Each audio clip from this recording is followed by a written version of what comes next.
దేశ సరిహద్దుల్లో దాయాది దేశం కవ్వింపు చర్యలను గట్టిగా తిప్పికొడుతున్న భారత సైన్యానికి ప్రధాని మోడీకి రాజకీయాలకు అతీతంగా అభినందనలు తెలుపుతూ మద్దతు పలుకుతున్నట్లు రాష్ట్ర రవాణా మరియు బీసీ సంక్షేమ శాఖ మంత్రి పొన్నం ప్రభాకర్ వెల్లడించారు. హుస్నాబాద్ నియోజకవర్గంలోని చిగురుమామిడి మండలంలోని సుందరగిరి శ్రీ వెంకటేశ్వర స్వామి ఆలయంలో స్వామివారిని తన జన్మదినం సందర్భంగా దర్శించుకుని ప్రత్యేక పూజలు నిర్వహించారు. అలాగే హుస్నాబాద్ మండలం పొట్లపల్లి స్వయంభూ రాజేశ్వర స్వామి ఆలయంలో ప్రత్యేక పూజలు నిర్వహించారు. హుస్నాబాద్ పట్టణంలోని ఎల్లమ్మ దేవాలయంలో అమ్మవారిని దర్శించుకున్నారు. అలాగే భీమదేవరపల్లి మండలం కొత్తకొండ వీరభద్ర స్వామిని దర్శించుకుని ప్రత్యేక పూజలు నిర్వహించారు. మంత్రికి పూర్ణ కుంభంతో స్వాగతం పలికారు. మంగళ వాయిద్యాల నడుమ పొన్నం స్వామి వారికి పట్టు వస్త్రాలు సమర్పించి ప్రత్యేకంగా పూజలు నిర్వహించారు. అభిమానుల అభినందనలు సన్మానాల నడుమ పొన్నం కేక్ కట్ చేసి స్థానిక నేతలకు తినిపించారు. అనంతరం ఆయన మాట్లాడుతూ తన జన్మదినం సందర్భంగా రాష్ట్ర ప్రజలు సుభిక్షంగా సంతోషంగా ఉండేలా చూడాలని స్వామివారిని వేడుకున్నట్లుగా పొన్నం పేర్కొన్నారు. దేశ సరిహద్దుల్లో దాయాది దేశానికి తగిన గుణపాఠం చెబుతున్న ప్రధాని మోదీకి అభినందనలు తెలిపారు. దేశ అంతర్గత సరిహద్దు భద్రతా విషయంలో పార్టీలకు అతీతంగా తన సంపూర్ణ మద్దతు ఉంటుందని తెలిపారు.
పాకిస్తాన్ పశ్చాత్తాపడకుండా కవ్వింపు చర్యలకు పాల్పడుతున్న సంబంధంలో భారత ప్రభుత్వం గట్టిగా వ్యవహరించి నిన్న జరిపిన దాడులను దానికి పాత్ర పోషించినటువంటి త్రివిధ దళాలకు సంబంధించిన వాళ్ళందరినీ కూడా శుభాభినందన తెలియజేస్తూ ఉన్నాం.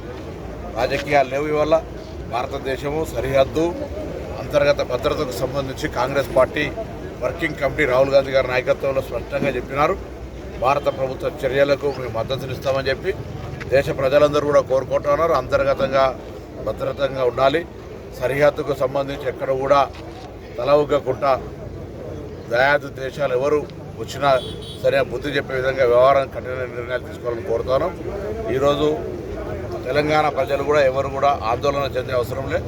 గౌరవ ముఖ్యమంత్రి గారు, మంత్రులు, ప్రభుత్వము, అధికారులు, పోలీసులు అప్పటికప్పుడు ఎక్కడికక్కడ అన్ని రకాల అందుబాటులో ఉండి ఎటువంటి ఇబ్బందులు ఎటువంటి అంశాలకు సమస్య రాకుండా చూస్తూ ఉన్నారు. ఎవరైనా ఏదైనా అంశాన్ని సెన్సిటివ్ అంశాన్ని దుష్ప్రచారం చేస్తే కఠిన చర్యలు ఉంటాయని ప్రభుత్వ పక్షాన్ని తెలియజేస్తున్నాం.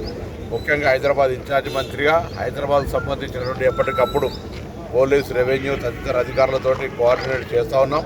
మరో ముఖ్యమంత్రి గారి ఆదేశాల మేరకు ఎక్కడ కూడా హైదరాబాద్ సెన్సిటివ్ ప్లేస్ అయినప్పటికీ అంతే ఎఫెక్టివ్ పోలీసు ఉన్నారు కాబట్టి చిన్న అనుమానాస్పద అంశం వచ్చినా పోలీసుల సమాచారాన్ని చెప్పండి.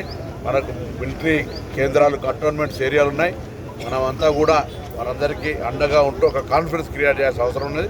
కాబట్టి ఆ విధంగా ముందుకు పోవాలని సందర్భంగా కోరుతూ ఈరోజు నా జన్మదిన సందర్భంగా హుస్నాబాద్ సంబంధించిన అందరూ కూడా నన్ను అభినందించి ఆశీర్వదించి నన్ను ఇంకా ఈ నియోజకవర్గంలో నన్ను ఆశీర్వదించి గెలిపించిన వాళ్ళందరూ కూడా నాకు ఒక ఆశీర్వచనం ఈరోజు ఇవ్వడం జరిగింది. వాళ్ళందరికీ ధన్యవాదాలు.